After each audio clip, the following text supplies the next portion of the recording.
have you ever known, Jerry has talked to Esther, he had a lot of life before they came together.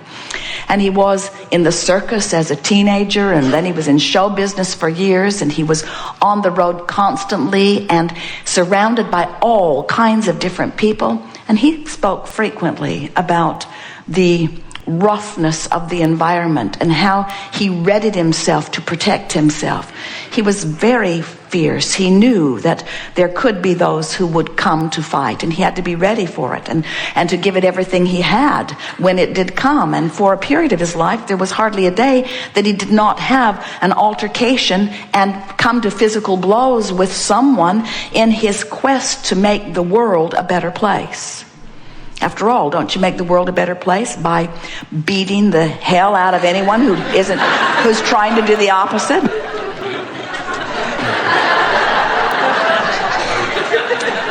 So we want you to focus just for a moment on, and maybe you've had the same experience, where you actually come to this place of this physical action or altercation. And haven't you noticed that when things really come to blows like that, when there's action, physical action involved, that it's going to get way, way, way, way worse before it gets better? And what we're suggesting is, in your mind, just make a mental decision that rather than moving into that fist fight or that nuclear war or whatever it is, just draw back from the action of it. Just draw back from the action of it and just stay with us for a moment. Feel the diffusion of it. In other words, can't you feel the diffusion of the battle when even one pulls back? So now, that's a diffusion of resistance, which is the beginning of allowance. There's resisting who you are and allowing who you are. So now, continue with your verbal dialogue. And haven't you noticed, have you ever been in a discussion with someone with whom you disagreed? Have you ever been able to talk them out of their position? Doesn't it just get bigger and bigger and bigger and bigger? The surer you are, the surer they are, and the surer they are, the surer you are. Now, there's a universal law behind that, because whenever you know what you don't want, you know more clearly what you do want. In other words, it's parlaying up bigger and bigger and bigger and bigger. But we're just saying, and we know you've noticed that verbal battle never gets resolved. It just gets bigger and bigger and bigger. In fact, it usually leads to the physical stuff if you let it go far enough, but we're moving the other way. So you withdrew the fists, and now you've decided to shut up. You've decided to just stop the commentary with the intention of diffusing the resistance. Now, we know some of you are thinking, but Abraham, I was right. I was right. And we remind you, we know you were right. We'll give that to you. You were right. We know you think you were right. We know it felt like you were right. We'll give it to you. You were right. But remember, the criteria is not, is it true or am I right? The criteria is, how does it feel? So we want you to feel the diffusion that happens when you stop offering your fists, and more diffusion that happens, more releasing of resistance happens when you stop offering the words. But you're still thinking about it, aren't you? You're still thinking about it. In fact, you're going to bed thinking about it, and you're waking up thinking about it, the injustice of it. You really wish that you just obliterated them when you had the chance. Now, think about withdrawing those thoughts. Now, this is the thing that we really want you to understand. We've never known anyone who could really turn their attention away from an active vibration, because it's an active vibration. Someone said, it feels like my thoughts are thinking me. So we want to help you to give yourself the benefit of the doubt and let yourself off the hook by acknowledging that when you've got something going on and it's really active in your vibration, you're thinking about it a lot, because you've been offering the vibration, you've trained yourself into the vibrational frequency of that, so that thought is showing up. Just like someone to fight with showed up in Jerry's experience every day when he was taking all of those jujitsu and all of those different self-defense. The more prepared he was for it, the more of it came to him. It does to anyone. The more clever you get in your argumentative debate, the more people to debate will come to you. Law of attraction just brings it. So you have to decide, and this is the thing that we really want you to understand, is that when you decide that you're trying to strike your pose of harmony with the new and expanded version of you, with the lifestyle that you've put into your vortex, when you decide that you're going to turn your attention in the direction of who you really are and what you really want, in your attention to something else, that vibration begins to fade away. So what we're really saying to you is that creation is about training yourself into vibrational patterns. And in the same way that Jerry made a decision finally, this fighting business is getting me nowhere. He decided that he was not going to fight anymore. And almost from the moment that he made that decision, not one other fight presented itself to him, because he deactivated it from his vibration enough that it stopped coming. And we are proclaiming to you that you have the ability to deactivate all unwanted things in your vibration. But the only way that you can deactivate unwanted things is to make a decision about what you are going to activate. And the thing that makes it tricky for you is you cannot do it all at once. You can't just stop thinking about that. That's why we're sort of breaking it to you gently. We know most of you are not out there having fist fights, but we want you to think about action being an extreme vibrational patterning. By the time you're offering action about something, you've got a strong vibrational pattern going.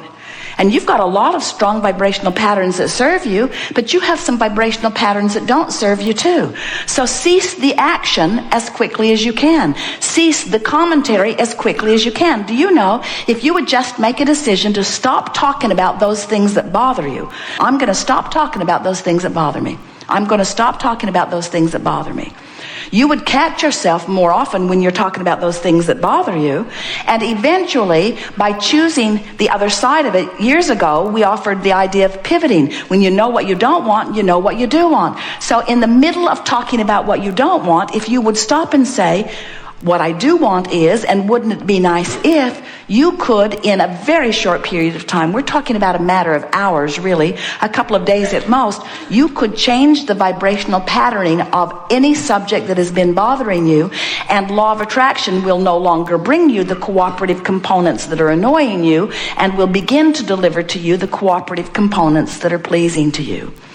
You live in a universe that is based upon vibration, and you are a veritable vibrational emitter. And you can control what you're emitting just like you can control what you do with your behavior. But it takes practice to do it. So, we've begun talking about this vortex because we want you to understand that there are 3 steps to the creative process. Step 1 is ask, and you can't help but do that. Contrast causes you to ask all day, every day. Know what you don't want, you're asking for what you do want.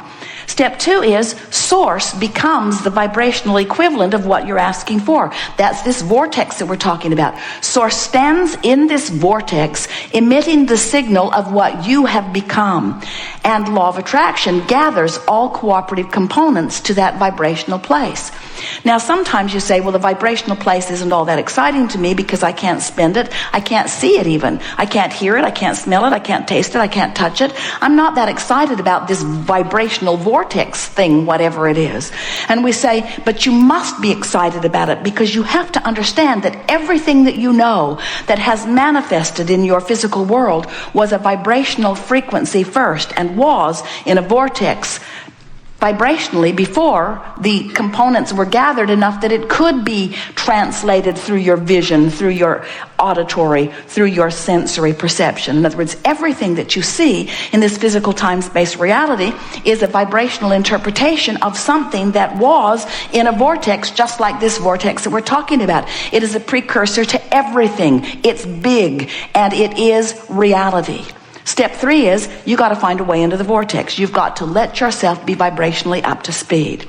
So we want to make this real to you. We want you to understand that once life has caused you to put something into this vortex, that this is reality. In fact, it is so much reality that we want to proclaim to you in a way that you will always remember us shouting this to you lovingly. This is present tense.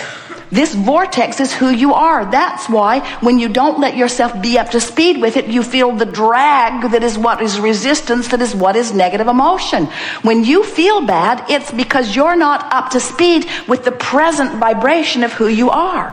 which means, now hear this means that everything that is manifested so far is old news. It's old news. That's why you get bored so fast, and you know you do.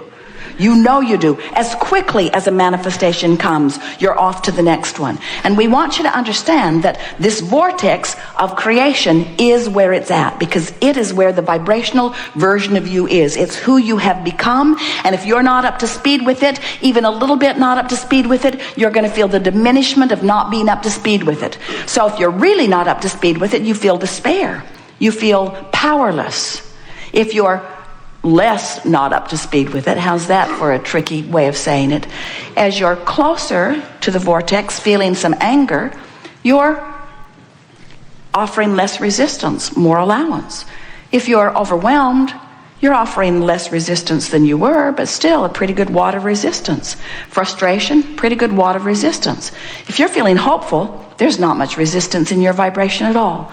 And when you feel hopeful on a pretty regular basis, the vortex will take you in, because you're close enough to cooperative that in you go. And once you're in the vortex, once you are in there, now you will have the full view of in the vortex. Now you'll be aware of things. Things will begin occurring to you. In other words, that hope turns to belief very, very quickly as you are in the vortex. And that belief turns to knowing very, very quickly once you're in the vortex, till you reach the place where you understand that you are creator, and that there is nothing that you cannot be or do or have. And that everything that is occurring in your experience is by your choice and by your choice alone. And so we are just suggesting that if you will make the way you feel a high, high, high, in fact the highest, in fact the singular priority, how I feel, nothing is more important than that I feel good, because nothing is more important than that I be in the vortex, because nothing is more important than that I be a cooperative component to who I have become, because when I'm not a cooperative component to who I have become, I'm not who I have become. In other words, doesn't that make perfect sense to you? You are creators. You didn't come to fix a broken world. It isn't broken. You came to explore it and to expand it. You came as eternal consciousness. So we want you to understand that as source energy, as we see you here in your physical experience, and you are giving birth to all kinds of new rockets of desires, we embrace those rockets and we hold steadily to the new place that you have carved out. We have access to the benefit that you provide, and then we stand as that steady signal so that you can find your way into alignment with it. Sometimes people say, so you're using us, eh? We're here doing all of this sifting and sorting. Sometimes they say, well, Abraham, why don't you come and be physical? Why don't you come and be physical? And we so want you to understand that that which you are is that which we are, and that which we are is that which you are. In other words, there is not a separation between us other than the temporary separation that you provide when you stand in negative emotion. In other words, it's all by your choice of thought that you hold yourself far too long outside the vortex. So, we are eager to talk with you about anything that is important to you. We're going to offer everything that we can offer to coax you in the direction of your vortex. We stand in complete, never-ending appreciation for wherever you are standing, because we reap the benefit of everything you ask for.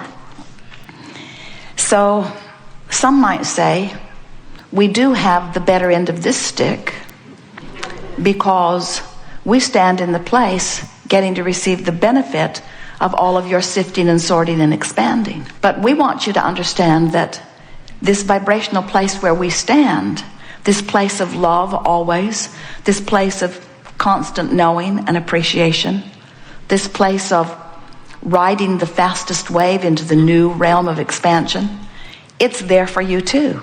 In other words, you get to ride these rockets. When you feel elation, when you feel shivers running through you, what you're actually feeling is what we're feeling.